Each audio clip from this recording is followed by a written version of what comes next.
a dear brother comes up, and this was sincere. It was not an attack. Yeah. He was really wrestling with things. He says, well, Pastor, that was the one sermon I'm not sure I liked from you. Yeah.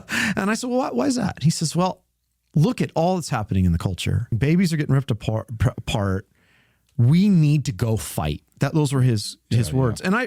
And look, the brother was totally sincere. Like he really is burdened like I am. Meekness is not weakness, but what people can hear in the midst of a beatitude like that, because Jesus is turning everything on its head, is, blessed are the doormats, for theirs is the kingdom.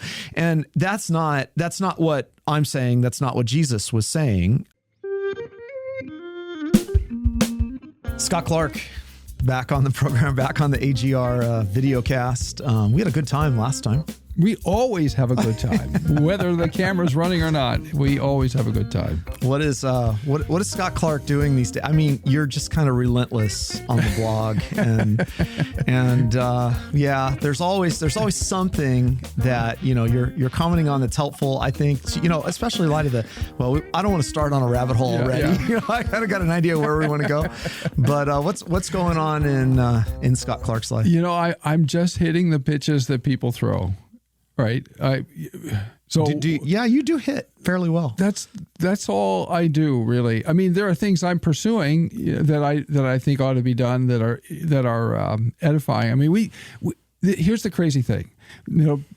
People say, you do too much controversy, and I say, go look at the stats for example, we've been running expositions of the Psalms on Saturday. Yeah. Now people read those, but they don't read them like the more controversial pieces. Yeah. We do lots of edifying stuff, and people just don't read that the way they do. That's such a fair point. So people have to quit complaining to me about controversy. We give you lots of straightforward, edifying, Christ-centered, gracious, sanctifying, edifying stuff. Yeah. And I'm not saying that people don't read it, but when I, for example, so as you and I are sitting here today, I just did a response to Mark Dever.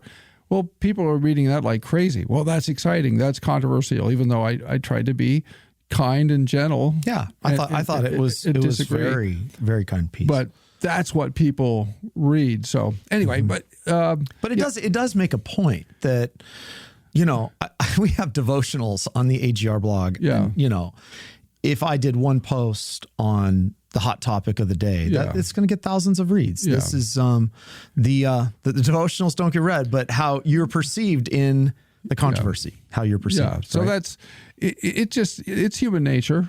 If you're standing around and somebody says, there's a fight over there. The human instinct is to turn and look at it because it's. Yeah, I remember those fights in school. Everyone ran. Remember that? A fight, and you get 100 kids running to watch this around and watch the fight. Yeah, exactly. The thing is I was often in those fights. Yeah, well, I tell the one thing I learned from the Omaha Public Schools was how to keep my right hand up and lead with my left. And as a guy said the other day on the internet, you hit the soft parts with the hard parts, and you hit the hard parts with the soft parts. And boy, that's a lot of truth. I was the kid that hit and then ran. It's kind of like that today when you're doing a controversial piece. I write a piece and then I run and hide. That's my temperament. Yeah, so where I went to school, at least where I started going to school, you didn't want to be at the bottom of the pile. Right. It's very Darwinian in that way. Right. But so my main job right now is to try to finish the commentary on the catechism. That's, okay. So I'm on the doing corrections, and I'm on page. I think last week I got 25 pages done. So that was good. Yeah. So you've been working on this a while. When is this thing coming out? I'm ready. I'm ready. When people stop sending me emails and asking me for help and help me with this, you're like your pastor. my phone stops ringing, and I need an assistant or something. But so that's my big job this summer, is to try to get that finished. Okay. If I get that done, this will have been a successful summer. That's good. So we just got back from our trip, had a fantastic time. I mean, the trip home is great. We love that, to reconnect with home. We do that, twice a year. And we eat, Yeah. right? Because the food, there's really good barbecue back home, and frozen custard and all that wonderful stuff. And then we visited our friends in Wyoming. Had a wonderful time, and then we visited some friends, Steve and Kathy Baugh, in Corvallis, and we helped a little bit with a church plant that they're doing in Eugene, Oregon. So eugenereformed.org. Yeah. Yeah, when you go on these trips and you eat, I was out. You have to pay for that. I was out in North Carolina with a fellow minister, and he said, some good barbecue. He said, "Listen, we got to go do some Southern barbecue." Mm-hmm. And I did everything. I did brisket and chicken, and then baby. And then the peach cobbler. Oh, and I seriously had an episode. Like, I was in pain for the next week. And I've realized, your mind still thinks, I'm getting older, but your mind still, I'm 46. You're a little older than I am, but it's like your mind still thinks you can do all these things, but the body can't do it. And I'm not very bright. I just keep doing these things over and over. No, people in California, there are a lot of great things about living in California and living in San Diego County. We've got great Mexican food. Mm-hmm. We have so much wonderful Mexican food. It kills me. I go someplace else and people say, "You want to go get Mexican?"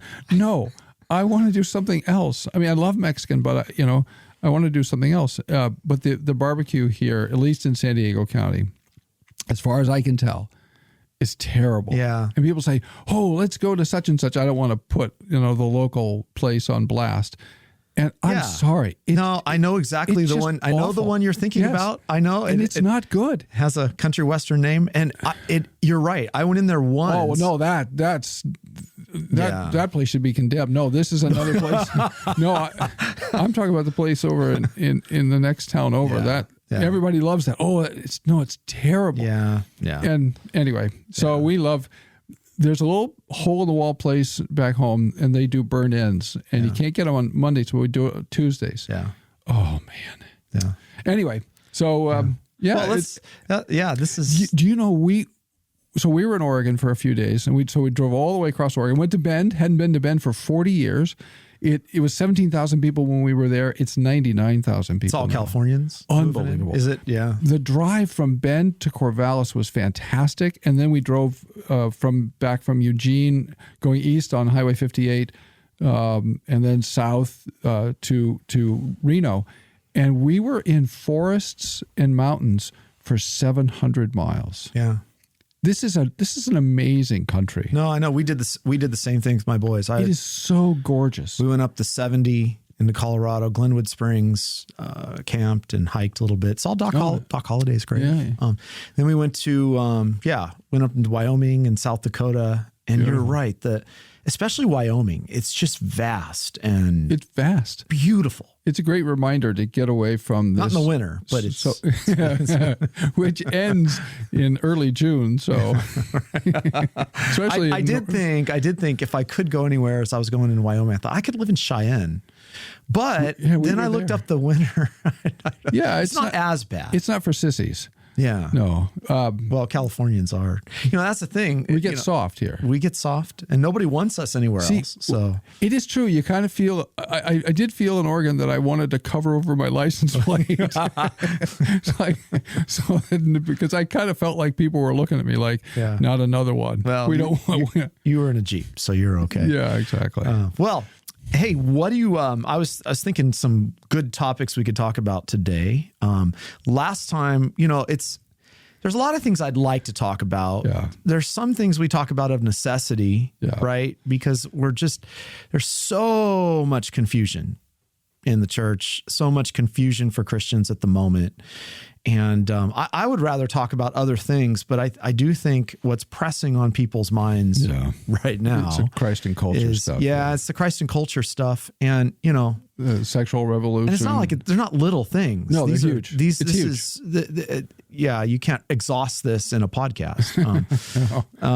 But, we're dealing with moral revolution, sexual revolution. We're dealing with and how all of this stuff, has infiltrated the church, the response of people, how to manage this. We're Americans, and the viewer, the listener needs to get your catechism. So Chris has been going through the catechism on Sunday evening, the New Reformation Catechism on Human Sexuality, published by Abounding Grace Radio. Is that right? Gospel Reformation Network. I'm sorry, Gospel Reformation Network, and but available at AG Radio. Yeah, Reformation Heritage Books sells it. Brand new website, and you can get it. Yeah, you can get it at heritageBooks.org. Yeah, thanks for that. We did. We have a brand new website. It's nice. Yeah, and I was able to find it there, link to it there, and it's at heritagebooks.org. And it's, what does it cost? Like, I don't remember now. It's like, I got mine free because I'm a important media figure. So, how much is it? It's like $3.99. Oh, $3.99. Okay, so it's $4. So here's what listener, viewer, this is what you should do.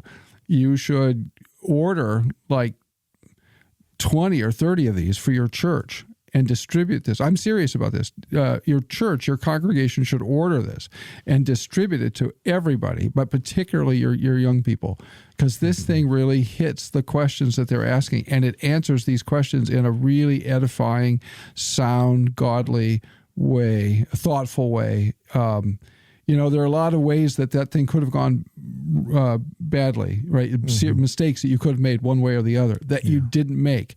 And well, it's marvelous. It's because I have some pretty good friends who told me to take my mistakes out. So that's right. It's been vetted, and lots of people have found it valuable, and you're actually using it. So in our tradition, we do catechism sermons on Sunday evening, and that's what you're doing right now is going through that catechism. Yeah, it's that's been. I was nervous to do this. I think for pastors, we know we need to address this stuff. Yeah. We know we have to address this stuff. I told the people here, this is not the series I would ever select to do. Not that I don't want to talk on marriage and the family. I think that's very important. But in light of all the controversy, in light of all the difficulty, you do feel overwhelmed with this, and you want to do it well, and you have all these factors coming in, having to do, with experts in science and all this other stuff. And we have to speak specifically to what we are experts in, which is biblical exposition and expositing the scriptures and helping people with moral standards and these sort of things. But it's been taken into the public sphere in so many different ways. And all of this has been adopted in so many different ways. It's overwhelming to try to bring that all into the pulpit. And you just have to deconstruct the foolishness bit by bit, which is what you're doing. For example, I thought what you said, I think it was last night, very well, is that people were being told that the first marriage occurred in something like 2350 BC. Yeah. All right. And okay, well, that's interesting. But the Word of God says the first marriage happened in the garden. Yeah, at the dawn of history. And Jesus, right, God the Son incarnate said, it was not so from the beginning. Right. So creation, the creational pattern was sufficient for Jesus Christ, of Jesus of Nazareth, God the Son incarnate. He appealed to the creational pattern. Yeah. And so we can do that without embarrassment. And we can say that a marriage, a heterosexual marriage, which is the only kind of marriage there is, between a man and a woman, that's the creational pattern that God has instituted. And I thought you went through that very well. I thought you were sensitive to singles. And you talked about some of the challenges they face, and you're going to come back and deal with that in more detail. They're going to get a whole sermon, right? Because God, there are some people who are single who are not single not by choice, and there are some people who are gifted for singleness, and all that has to be addressed. But people are really, really struggling, and I have a piece coming out on, picking your Christian college carefully. And one of the things that I'm asking people to think about is, not just what the official stance of the school is, and that's important, but what's happening on the ground.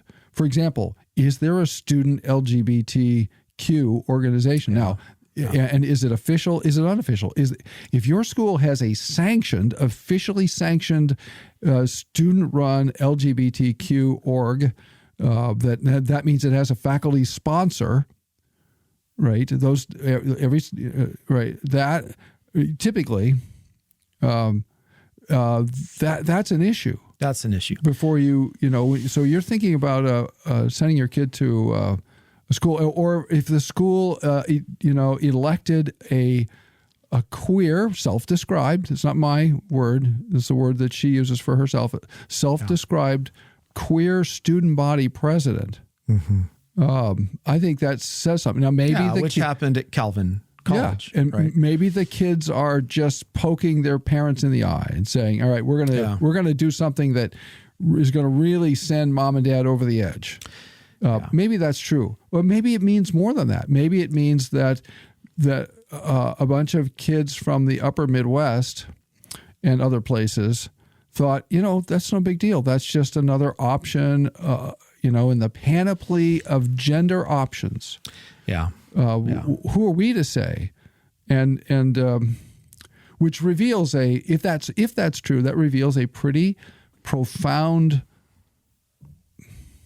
ignorance of what the Word of God says. It reveals a profound ignorance of the nature of human existence. So this is a really good, we just went through this. My daughter's graduated from high school. You just had to, and she wanted to go to certain colleges, and mainly because they were by the beach. And I said, listen, I'm not sending you to college to go to the beach. I know that sounds great. You've lived by the beach here. But a few of those colleges were incredibly woke, and all of these agendas were in, and these are Christian colleges. These are not secular universities. These are Christian colleges who have adopted these gender ideologies. And I said, I've worked hard, dear daughter, to train you we work hard to train our children in the gospel. Yeah. And in the moral law of God. And the moral law of God, that our children would understand who they are, that they would understand what they need, and that they would understand what Christ has done for them, how he has set them apart, and what his holy standard is, right? You've been bought with a price. Yeah, we catechize. Therefore, honor God with your body. So I'm not paying someone for the next 4 years to undo all that. That's right. And parents are... okay, you're getting me going here, but parents... That's my job in life. Parents are grossly, and I don't think it's just ignorance. I just think it's laziness at times that they don't even... Or people assume, hey, I went to such and such a school and it was great when I was there. Well, you know what? School's changed a little bit. Yeah. And if you're looking at a state university, and I didn't say this in the piece, but I say this to people when they ask me about schools. If you're looking at a state university, you just have to assume that unless you know otherwise, if you have positive evidence to the contrary, you have to assume that any state university is run by insane people. I'm not being hyperbolic. I'm not trying to get people wound up.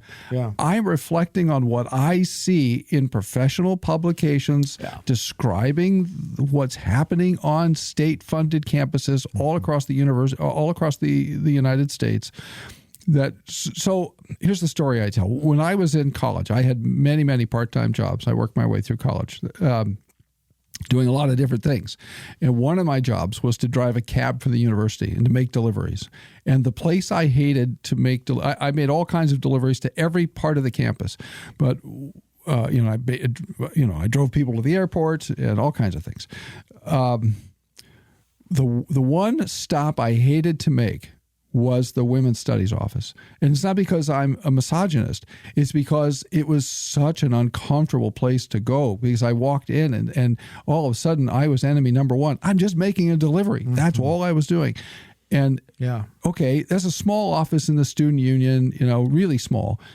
Well, those people now run the university. Yeah. And they have been for a number of years. And it's not just that. It's you can almost deal with, third wave feminists. But we're talking now about trans people who are, and people advocating the trans ideology in classes, so that, there's a student at the University of Cincinnati who's in a fight with the university who got a 0 for refusing to go along with the new pronoun regime. And she complained, and the prof was sanctioned, and then they removed the sanction on the prof. Yeah. I mean, it's just lunacy. No, but this wasn't, we think that this is, this is everywhere. new, but it was, when I was, let's see, circa 1995 in junior college, then heading to state college. I'll never forget, in junior college in Visalia, California, I took a human sexuality class. You're a glutton for punishment. I just said, no idea. I said, that sounds interesting. I had no idea what I was about to get. You didn't. And no. I remember the day that she said, now, listen, I don't want to hear about this outside of the class. Yeah. And we're going to turn out. If anyone has a problem, you can leave right now. I'm going to lock the door, and I'm going to, close the blinds, and we're going to watch some videos. Oh yeah. And Scott, I had sex education that day, but in the worst sort of way, transvestite stuff was being pushed at us. Yeah. This is at 90. least you were allowed to leave. That's true. You can't leave now. That's true. 95 to 97. Yeah. So that's what, that was in what Aaron Wren calls the neutral world. Yeah. And in the negative world, and I like those categories, right? Positive world, neutral world. Interesting. Notice the neutral world lasted like 10 minutes. So now we're in the negative world. And now we're back basically to where we were during the early church in a sense, increasingly, not entirely, but increasingly. Yeah. And so, you can't opt out. I remember when they made dorms co-ed. Well, that's charmingly naive and sweet now compared to what's going on. Yeah.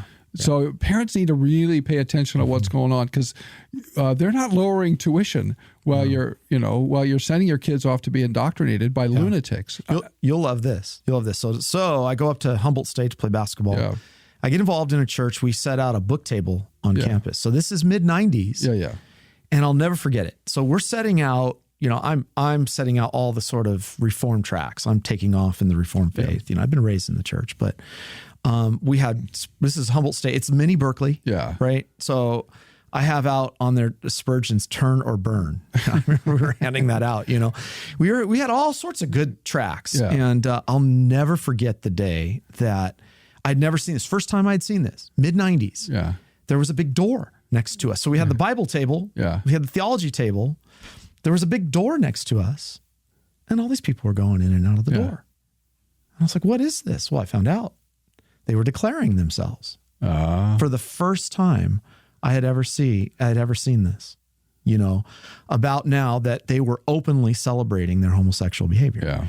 And this was right on the main campus. And, we were getting people hostile to us mid-90s. A guy came up and flipped the table because we were printing this stuff on paper because we were, cutting down trees. So, how much culture has changed. And it's worse now. That's what I'm saying. Yeah. Yeah. So that was in the 90s. That was in the 90s. So parents need to pay attention to what's going on. And you'll love this. And really dig. Professor walks up and looks at the table and says, pauses, Calvinism? Yeah. I thought you were all dead. That still exists? Yeah. And he stomped off laughing. Oh, my European history prof said, I thought you were all dead. So, and that was in the 60s, right? No. Not quite. Early 80s. Okay. All right. Late 70s, early 80s. Yeah. Oh, right. Well, I guess the question, is and this is the question that everyone's asking. So, yesterday, I'm preaching through the Beatitudes right now. Yeah. And I'm blessed are the meek, for they shall inherit the earth. Maybe you could talk a little bit about that. But right after the sermon, a dear brother comes up, and this was sincere. It was not an attack. Yeah. He was really wrestling with things. He says, well, Pastor, that was the one sermon I'm not sure I liked from you. Yeah. And I said, well, why is that? He says, well, look at all that's happening in the culture. Are you saying babies are getting ripped apart?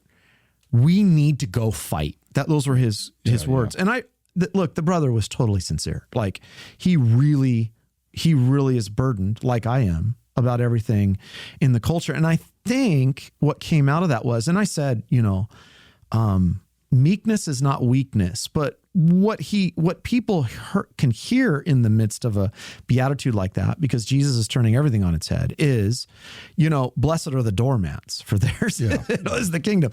And that's not what I'm saying. That's not what Jesus was saying. But he is saying there are certain qualities that mark his people as those who belong to the kingdom of God. We have to wrestle with helping people as we live as citizens in this world to know how to conduct ourselves in our stay here, as Peter says, with fear. But it's hard for people because these qualities and everything Jesus was saying there, he's turning all conventional wisdom on its head. Think about this. Blessed are the meek, for they shall inherit the earth. Yeah. What is everyone trying to do right now? Inherit the earth. Yeah. And we've got people who are trying in the Christian camps to inherit the earth by dominion, through dominion and force and coercion, right? I mean, they'll even say that's not, we're not bending people's words here. I just read somebody the other day that said, what is wrong with all of these effeminate, weak Christians? Of course we take the kingdom by coercion. I read that. Yeah. Coercion? And is that meekness? So, we have to define our terms, of course, but giving people an answer to this is important. Yeah, I think that's right. So here, here's my response, twofold.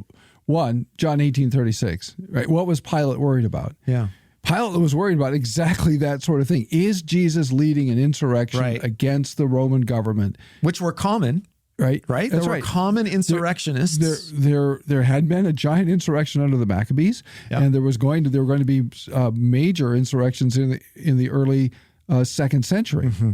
Right, and Jesus said, in that sense, my kingdom is not of this world. He didn't say my kingdom is not in this world, by the way. Right. He said my kingdom is not of this world.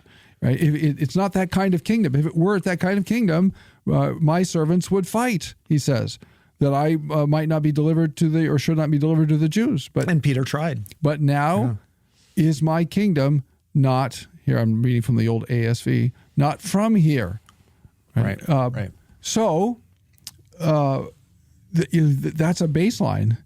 And so you have to bear that in mind when you read the Beatitudes. And listen, Christians need to read the Beatitudes. Mm-hmm. So as we contemplate the culture war, and I'm not saying that we don't have any interest in the culture war, but we have to remember that we live in two spheres. Right. And relative to the kingdom of God in that sense, when we're talking about what Calvin called the sacred sphere of the kingdom of God, that doesn't come by earthly power, earthly force, coercion, political power, organizing, or any of that sort of thing, which is why he said, blessed are the poor in spirit, blessed are those who mourn, blessed are the meek, blessed are those who hunger and thirst for righteousness. Peacemakers. Blessed are the merciful, for they shall receive mercy. Blessed are the pure in heart, for they shall see God. Blessed are the peacemakers, they shall be called sons of God. Listen to this. Right, and here I'm thinking about this is sort of the climax. My post-millennial, Reconstructionist, dominionist friends. Blessed are those who are persecuted for righteousness' sake, for theirs is the kingdom of heaven. Blessed are you. By the way, this is why happy does not work. Right, you're not in a state of subjective euphoria. No, that's true. Right, blessed. True. This is a state of objective blessedness. Blessed are you when others revile you and persecute you and utter all kinds of evil against you falsely on my account. Rejoice and be glad, for your reward is great in heaven. For so they persecuted the prophets who were before you, and of course, for so they executed Jesus on a cross. So, question. So, if that blessedness comes to those who are persecuted, there was obviously an arrangement in place in the kingdoms of this world that wasn't ideal at times. Oh, it's horrible. So it wasn't ideal at times to the morality of Christians. Yeah. Okay, so Jesus can say in that context, we're still blessed. Yeah, that's right.